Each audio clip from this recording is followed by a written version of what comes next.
Eclesiastes capítulo 10, versículo 1 está escrito: Assim como a mosca morta faz o óleo do perfumador exalar mau cheiro, assim também uma pequena tolice pode ter mais peso do que a sabedoria e a honra.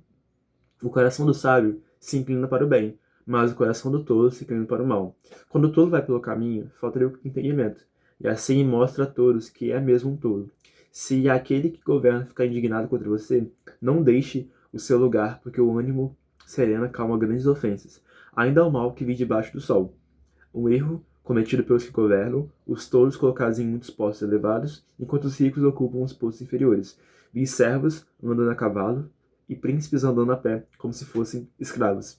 Seja bem-vindo, esse é o último vídeo da série de Eclesiastes. Então agora nós falamos sobre o capítulo 10, onde Salomão ainda vai exaltar a sabedoria, vai iniciar trazendo uma grande lição de sabedoria, que vai dizer que, da mesma forma que a mosca morta traz o perfume, o mau cheiro, traz o mau cheiro ao perfume, também uma pequena tolice, uma pequena gota de insensatez traz mais peso para alguém que é tolo. Perdão. A tolice também traz um pouquinho de insensatez, traz um grande peso para alguém que é sábio. Então, isso faz nos pensar, será que nós, quando nós temos um perfume, por exemplo, esse perfume está destapado, e vem uma mosca, ele traz um mau cheiro, isso traz importância nós pensarmos. Será que a sabedoria que eu tenho em mim, será que a justiça, será que eu estou dando vazão, será que eu estou dando legalidade para que uma pequena injustiça, uma pequena impiedade, um pequeno pecado, uma pequena tolice venham estragar todas as coisas que eu estou construindo? É algo a ser pensado, não é mesmo? No versículo 2 nós vemos que o coração do sábio se inclina para o bem, mas o coração do mal, do tolo, se inclina para o mal. Também nos faz pensar sobre onde estão nossas inclinações, onde o nosso coração está apontando. Para isso vai apontar também o nosso tesouro, como Jesus nos ensina. Depois, nós vemos que aqueles que são colocados em postos elevados tendem em modo injusto, são aqueles que, infelizmente, são tolos. Os tolos são colocados em postos elevados, ao passo que os ricos, as pessoas justas, nesse caso, fazer esse contraste entre o tolo e o sábio, entre o rico e o pobre, tendem a, em um mundo injusto, serem exaltados as pessoas que não cumprem princípios e a serem desprezadas as pessoas que cumprem princípios. Possamos continuar então. Versículo 8. Quem abre uma cova acaba caindo nela, e quem arromba o muro será mordido por uma cobra. Quem arranca pedras será ferido por elas, e o que racha lenha se expõe ao perigo. Se o machado está embotado, ninguém o afia, é preciso redobrar a força, mas com sabedoria se obtém êxito. Se a cobra morder até antes de ter encantado, de nada adianta o trabalho do encantador. As palavras do sábio lhe trazem favor, mas o tolo é destruído pelo que diz. As primeiras palavras de sua boca são tolice, e as últimas loucura perversa. O tolo multiplica as palavras, mas o ser humano não sabe o que vai acontecer. Quem poderá lhe dizer o que será depois dele?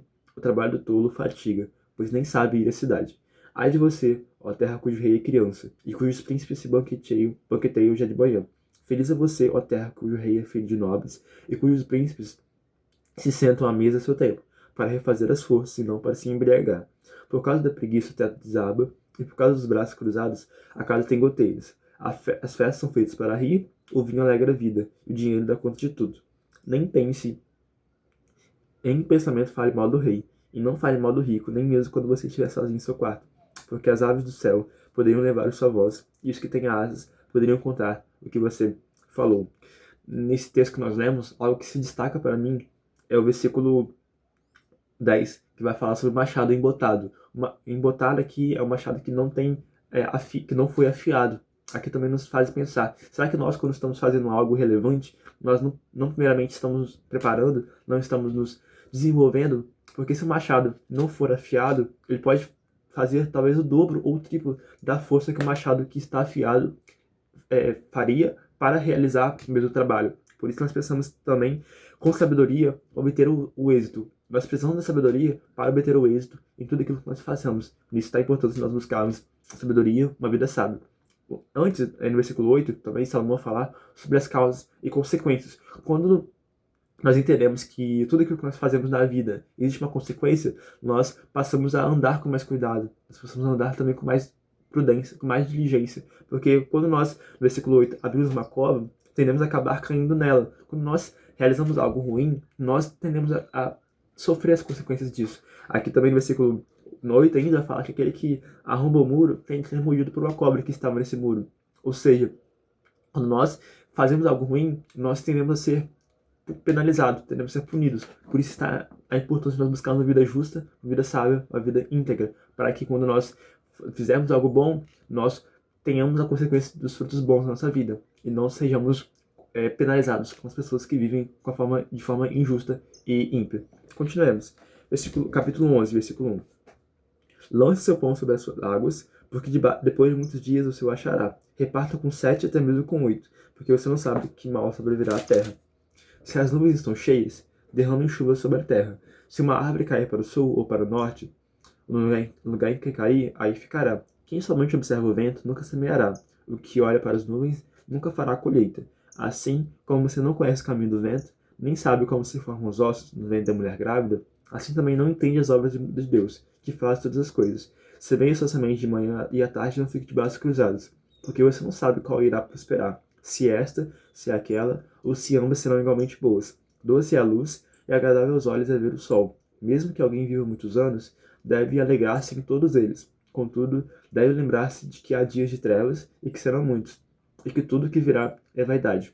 Nós iniciamos o capítulo 11 falando sobre a generosidade, sobre a importância de nós fazermos o bem aos outros, porque futuramente pode ser que as pessoas que receberam bem de nós venham a nos ajudar também. É o que Salomão ensina aqui. Ao lançar o nosso pão sobre as águas, nós estamos lançando algo que nós temos hoje, algo bom, sobre as águas, que talvez futuramente nós não venhamos a ter, mas que, devido à probabilidade, devido à possibilidade de nós ajudarmos os outros, pode ser também que as pessoas venham a nos ajudar. E está a importância da generosidade, nós repartir com 7 ou até mesmo com 8, porque nós não sabemos o mal que sobrevirá à terra. Depois, nós primeiramente falamos sobre o princípio da generosidade. Em seguida, nós falamos sobre o princípio da diligência, do trabalho, do esforço, do empenho direcionado com inteligência.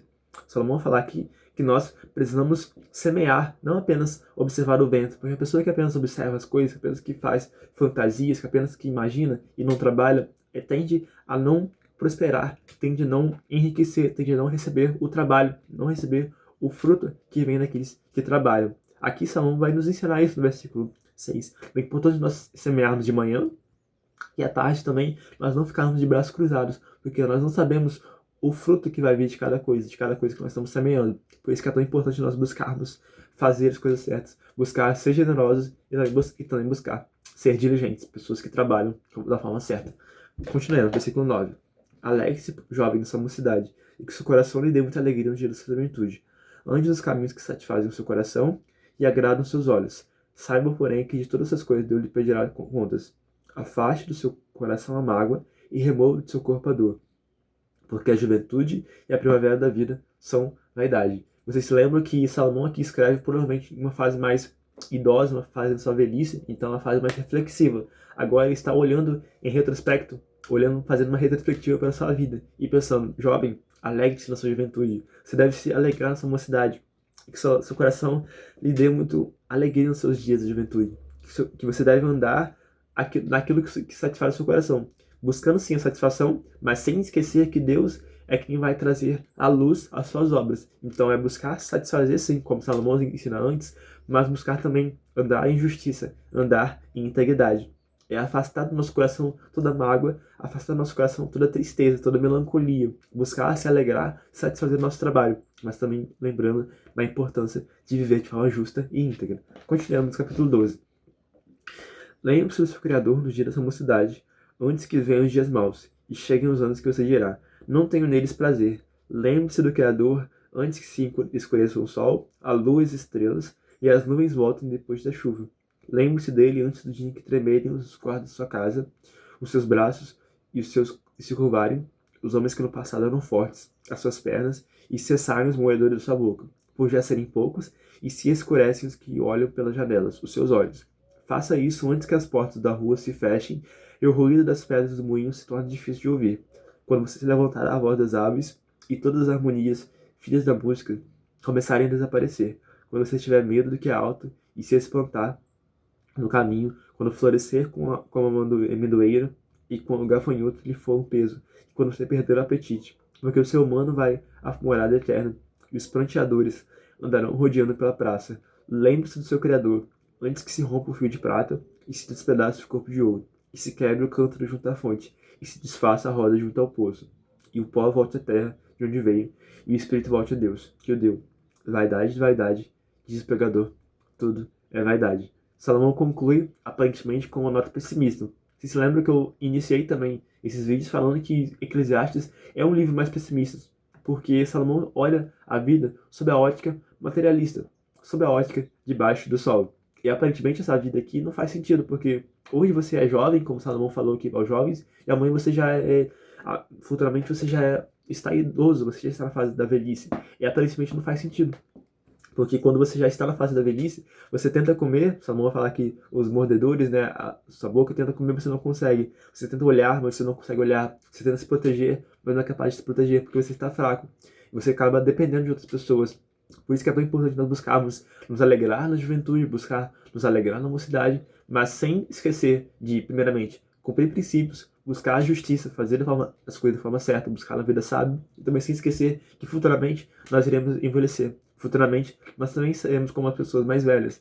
E o que nós iremos carregar da vida? Nada. Aparentemente não faria sentido nós dizermos aqui, mas quando nós entendemos que existe uma vida além, isso nós iremos falar um pouco mais para frente na conclusão do capítulo 12, existe o sentido sim. Então, o pó volta à terra, porque nós viemos do pó, e ao pó nós voltaremos, e o espírito volta a Deus, porque Deus, na criação, é quem dá o espírito, ele que sopra o nosso fôlego de vida, e nós voltamos para ele com o nosso espírito. Mas continuamos então na conclusão ao capítulo 12, versículo 9. O pecador, além de sábio, ainda ensinou ao povo conhecimento, e atentando e examinando, compôs muitos provérbios. O pecador procurou achar palavras agradáveis e escreveu com retidão palavras de vaidade. De verdade, perdão.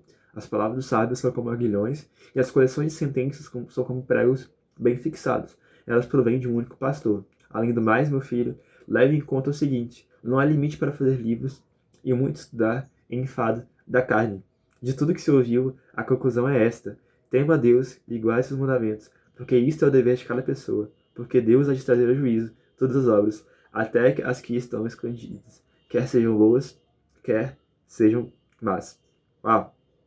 Concluímos o livro de Eclesiastes, então, falando sobre isso, sobre a importância de nós buscarmos a Deus, buscarmos cumprir os seus princípios, buscarmos realizar os seus mandamentos. Salomão aqui, como sábio, um pregador, alguém que busca sabedoria, escreve muitas coisas, falou de sabedoria. Salomão aqui vai falar que as palavras dos sábios são como aguilhões, são como coisas que aparentemente fazem mal ao nosso corpo, que nos trazem um desconforto, nos trazem um sofrimento, mas um sofrimento bom. Assim como o aguilhão serve para direcionar o boi para o direcionamento correto, também a palavra do sábio, ainda que seja difícil, o conselho do sábio, ainda que seja amargo ao nosso coração, é doce também para o nosso lábio, é algo que faz sentido para a nossa vida. Por isso nós precisamos buscar a retidão, precisamos buscar os conselhos das pessoas sábias, das pessoas prudentes, buscar os conselhos que provém de um único pastor. E esse pastor é Deus, aquele que nos direciona, aquele que nos cria e aquele que cuida de nós. Concluamos então no versículo 12 com uma palavra um pouco curiosa e irônica, onde Salomão vai falar que não existe um limite para a escrita. Realmente isso é verdade. Quantos de nós, ainda hoje, nós temos tantas informações que não somos capazes de absorver tudo, não é mesmo? Estamos no século XXI, existem livros e mais livros sendo escritos sobre a verdade, sobre o conhecimento, e nós ainda não somos capazes de chegar à completa verdade, porque nós, como seres humanos, apenas arranhamos a superfície da realidade, nós apenas arranhamos a superfície da verdade. Por isso que não existe limite para fazer livros, e o estudar também traz cansaço, também o estudar com zelo, com empenho, também trazem cansaço, também trazem enfadonho para nós. Depois, no versículo 13, Salomão vai concluir com o fim da vida, com a finalidade da vida. E qual é o fim do ser humano? Versículo 13. De tudo que você ouviu, a conclusão é essa. De tudo aquilo que você ouviu no livro de Eclesiastes, tudo aquilo que nós falamos sobre sabedoria, sobre sensatez, sobre a vida debaixo do sol, sobre a vida vã, tudo aquilo que nós ouvimos, existe um fim. A conclusão é esta: tema a Deus e guarde seus mandamentos. Esse é o fim da vida, é temer a Deus, é reverenciar a Deus, é trazer a glória devido ao seu nome, é andar de acordo com aquilo que Deus quer para nós, é guardar os seus mandamentos, é viver uma vida de acordo com seus princípios, é viver uma vida de relacionamento com Deus, em comunhão com Deus, de ter uma espiritualidade desenvolvida, ter uma espiritualidade de acordo com a palavra, e assim nós tememos a Deus e guardamos os seus mandamentos, porque isto é o dever de cada pessoa. Algumas versões aqui, no original, na verdade, vai falar que isto é o homem, este é o ser humano, temer a Deus e guardar os mandamentos. Você se lembra que Salomão começa o livro de Eclesiastes falando sobre a vaidade, falando sobre a vida vã, tudo aquilo que é vaidade. Hoje é a mesma coisa que amanhã, e amanhã será a mesma coisa que ontem, porque os ciclos se repetem. Aparentemente não existe sentido na vida sem Deus, na vida material, na vida debaixo do sol. Mas quando nós entendemos que nós somos criados por Deus, que nós somos criados para Deus, que nós precisamos cumprir os seus princípios, nós precisamos realizar as suas obras, assim nossa vida faz sentido, assim nós colocamos um sentido na nossa vida, assim nós entendemos que existe algo além, existe algo eterno para nós, existe algo eterno em nossa vida. Vocês lembram que nós falamos em Salomão, aí descreve que Deus coloca no coração do ser humano o anseio pela eternidade, e esse anseio só é satisfeito em Deus. No versículo 14, Salomão conclui falando que Deus há de trazer a juízo todas as coisas, desde que estão escondidas, quer sejam boas, quer sejam más.